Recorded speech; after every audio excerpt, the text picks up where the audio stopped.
자, 센텀 두산이브가 못 가고 있었던 이유는 얘가 그러면 잘 갔을 때는 왜 잘 갔냐면 요 3호 가든 재건축이 큰형님 꼴인데 얘가 쭉 날아갔습니다. 원래는 대우마리나보다 쌌는데 입지적으로는 대우마리나, 조금 속도적으로는 3호 가든인데 근데 이 3호 가든이 아크로 되고 하면서 쭉 날아가니까 얘까지 같이 갔던 거예요. 근데 지금은 얘가 시공사 문제 갈등 등이 있고 공사비 갈등으로 해서 그 사업성이 조금 빠지잖아요. 세대수 증가가 많이 안 되다 보니까 그러면서 3호 가든이 못 가고 있으니까 얘도 같이 못 가는. 근데 3호 가든은 결국에는 저는 부산에서는 잘 갈 수밖에 없는 입지라고 보거든요. 예.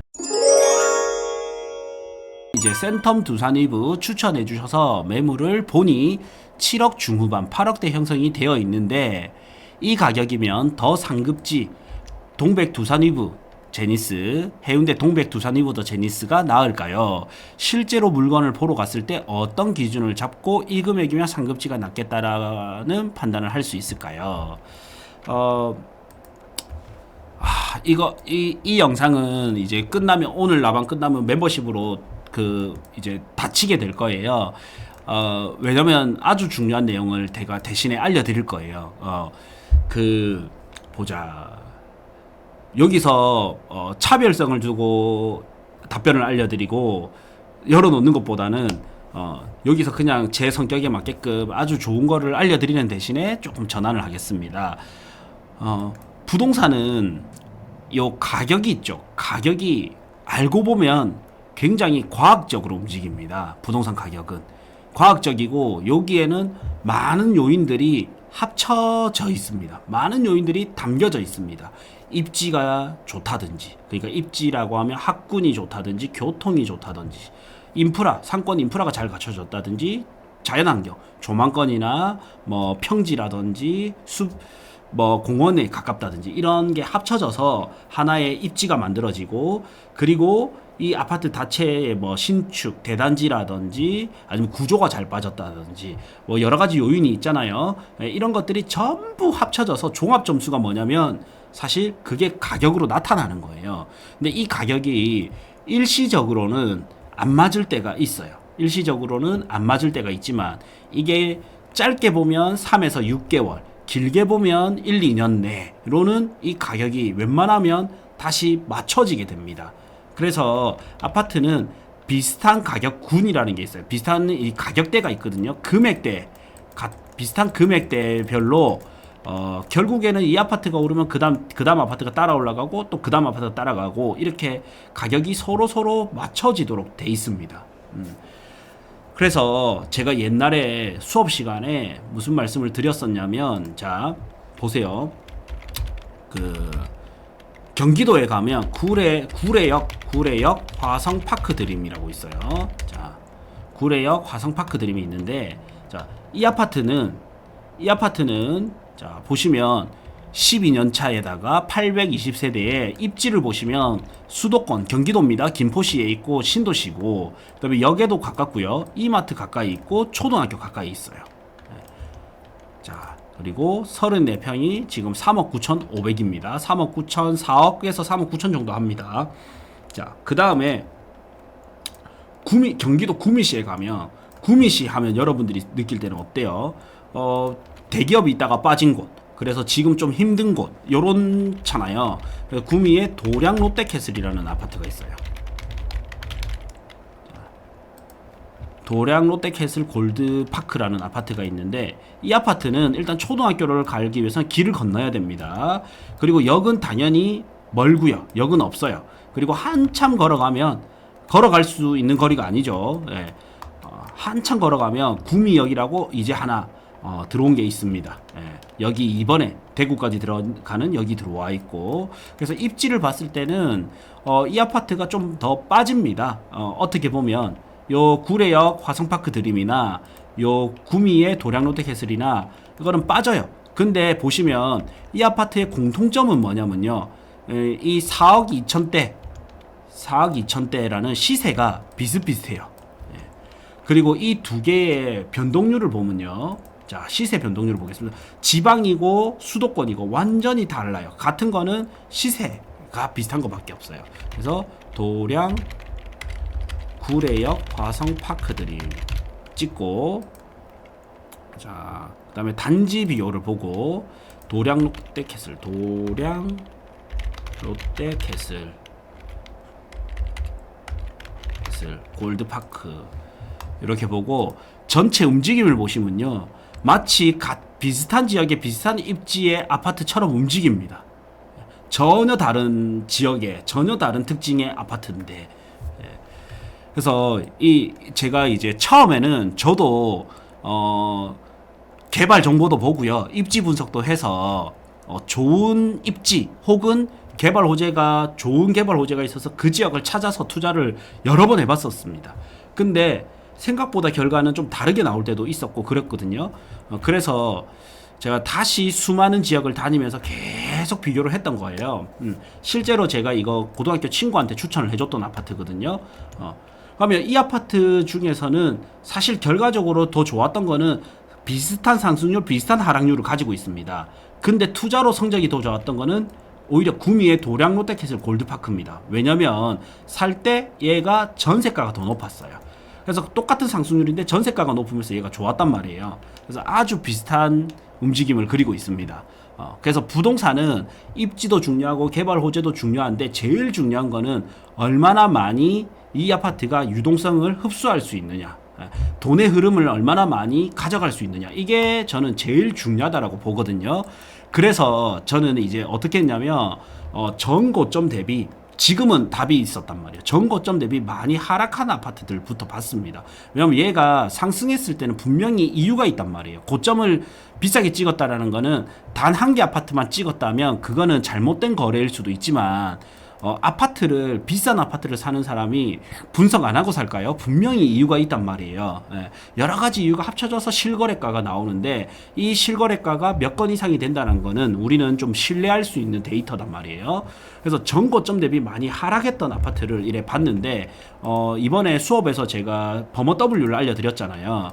근데 사실은, 자, 버머, 대구에 보면 힐스테이트 버머, 힐스테이트 버머라고 있는데, 이 아파트가요, 힐스테이트 버머의 차트를 보면, 자, 33평 기준으로 84 타입 기준으로 원래 이제 17억대까지 갔던 아파트입니다. 이 아파트는 17억대까지 갔던 아파트인데 지금 얘가 12억까지 찍었다가 거의 11억, 12억까지 갔다가 반등을 했단 말이에요. 근데 힐스테이트 버머가 어디냐면 여기에 위치합니다. 여기에. 그러고 있는데 버머 W라는 아파트가 이제 들어온단 말이죠. 그때 이제 입주였습니다. 23년도에. 그러면 버머 W는 새 아파트이기 때문에 이 아파트는 도대체 무슨 기준으로 하면 될까가 없단 말이죠. 그러면 이 아파트랑 유사한 거를 보면 힐스테이트 버머 정도는 되겠다. 이 아파트랑 이제 학군적으로 보면 힐스테이트 버머가 좋고, 신축에 좀 더 가까운 역세권으로 하면 버머 W가 좋고, 이런 일장일단이 있죠. 그래서 버머 W는 작게 잡아도 16억 5천에서 17억, 많이 잡으면 한 18억에서 18억 5천 요 정도는 갈 거라고 봤던 거죠. 그래서 그러면 이제 우리가 똑같은 어제 10억대 아파트였지만 전고점이 높았던 게 투자로 좋았던 거고, 또 이거를 거꾸로 말하면 전고점 대비 많이 빠졌던 게 투자기에 괜찮았던 거예요. 그리고 나서 이제 부산 아파트를 보는 거예요. 그래서 부산 아파트를 보니까, 자 일단 저 센텀 두산 위브를 보면, 자, 센텀 두산 위브 33평대가 33평, 34평이 보면 일단 34평 기준으로는 대장급이 11억입니다. 11억까지 찍었어요. 이게 관심 없는 분들은 모르지만 이 소유자분들은 이제 이 우리 아파트가 11억까지 찍었다라는 거를 알고 있어요. 그래서 마음속에는 11억이 어느 순간 시세가 됩니다. 그래서 이 정고점까지 회복하는데 시간이 어느 순간 트리거가 작용이 되면 금방 올라갈 수가 있거든요. 근데 어쨌든 요 11억까지 갔던 아파트가 지금 7억에서 8억대입니다. 7억에서 8억대. 그래서 보면 여기 7, 8억대죠. 7, 8억대. 자, 그러면 11억대 갔던 아파트가 또 뭐가 있어? 이래서 찾아봐야 되는 거예요. 저는 이거를 이제 계속 했을 뿐이에요. 그래서 부산에서 21년도에서 21년, 그 다음에 22년, 자, 12월 9평 찍고 11억대 찍었던 아파트들을 쭉 찾아봅니다.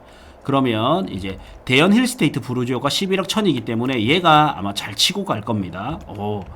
요런 거 보이시죠? 쌍용 플래티넘. 자, 대연 힐스테이트 부르지오가 11억 1000 찍었는데 지금 9억 중반에서 10억까지도 찍었잖아요. 그럼 쌍용도 플래티넘 해운대가 여차하면 더 갈 수 있는 아파트인데 얘가 지금 얼마냐면 7억대입니다. 얘 싸죠. 그러면 얘가 싼 겁니다. 예. 소단지라도 괜찮아요. 이게 다 합쳐져서 종합 점수가 11억 3천이었단 말이에요. 최대 점수는. 근데 그 대비 아직 못 가고 있습니다. 예. 그래서 이것도 투자로 괜찮아요. 요거는 다음에 컨설팅 한번 알려드려야 되겠다. 예.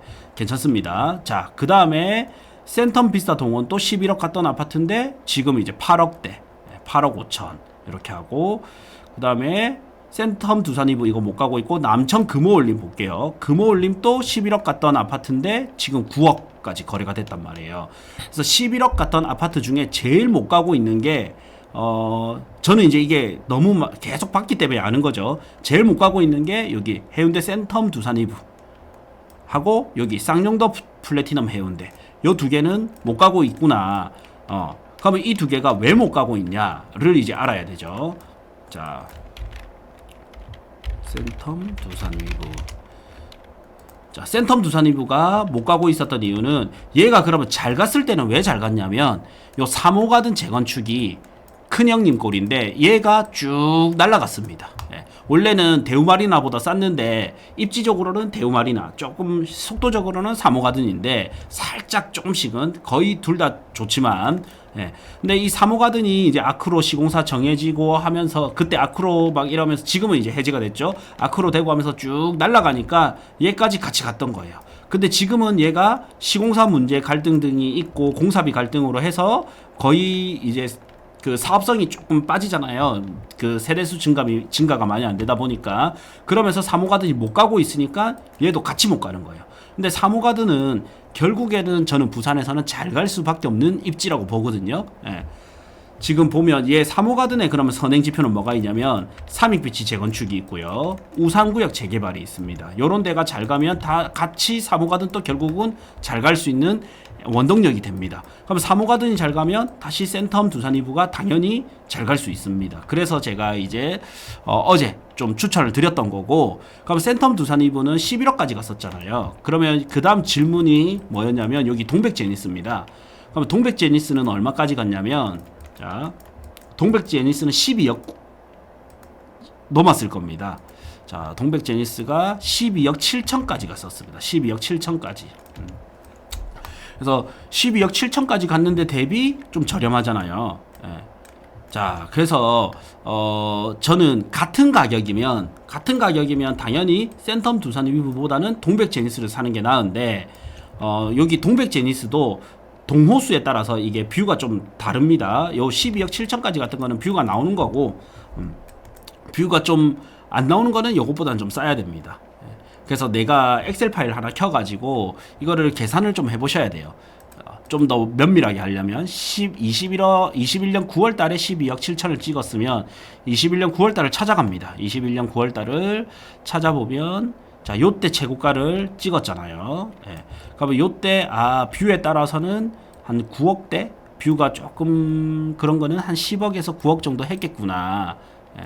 그럼 바다뷰가, 해운대 바다뷰가 보통 2억에서 3억 정도 평가를 받으니까 여기 그러면 이제 좀 여기에 뷰가 안 나오는 거는 정고점을 한 10억 정도 이래 잡으면 되겠죠. 그것 대비 얼마나 빠졌는지 이렇게 보시면 돼요. 예. 그래서 이 두 개를 이렇게 조금 계산을 해서 살펴봐야 되겠죠. 센텀 두산이브도 이제 보통은 동호수가 좋냐 안 좋냐 따라서, 동이 좋냐 안 좋냐 따라서 한 5에서 15%까지 차이 납니다. 그래서 보통 한 10% 전후 차이 납니다. 그 다음에 층에 따라서도 10% 전후 차이 납니다. 예. 조망권에 따라서도 10% 이상 차이 납니다. 10%에서 20% 정도 차이 납니다. 예. 근데 약 한 10%. 이게 특수 조망권, 강한대교 이런 것들은 좀 차이가 많이 나는데, 그래서 이제 전체적으로 좋냐 안 좋냐 따라서 이제 같은 아파트라도 로얄동, 로얄층의 조망권까지 봤을 때는 적게는 15%, 많게는 30%까지 30% 이상 또 이렇게 차이가 난단 말이에요. 예. 그래서 여기서 저는 이제 정고점을 얘를 뷰가 나오는 거는 12억 7천, 뷰가 안 나오는 거는 한 10억 정도 잡아가지고 10억에서 10억 5천 이렇게 잡아가지고 계산을 해보면 될 것 같아요. 그래서 그것 대비 좀 싼 비율로 싼 거, 예, 이런 거를 좀 보면 될 것 같아요. 예. 아트님 강의인데 1월 27일은 약간 중급반이라고 보시면 돼요. 이제 26년 부동산 전망이 어떻게 될지 알려드리는데 부동산 이제 데이터 중심으로 알려드릴 거고요. 금리, 정책, 입주 물량으로 보는 2026년의 부동산 전망은 어떻게 되는지 이렇게 알려드릴 겁니다. 요거도 온오프 같이 진행이 됩니다. 저희 프로그램은 고정 댓글, 고정 메시지에 남겨놓겠습니다. 구해줘 아파트라고 해서 이제 저랑 용 소장님 해가지고 구해줘 아파트 진행을 하거든요. 1차적으로 상담을 해드리고 단지 픽, 그 다음에 현장 답사, 그 다음 부동산 계약대, 대출 및 법무사까지도 다 소개 및 이제 다 알아봐 드립니다. 그래서 거의 올인원 서비스라고 보시면 돼요. 이거를 지금 이제 할인해서 55만원에 진행하고 있거든요. 그래서 아파트 필요하시는 분들은 구해줘 아파트 요거 한번 참여해 보십시오.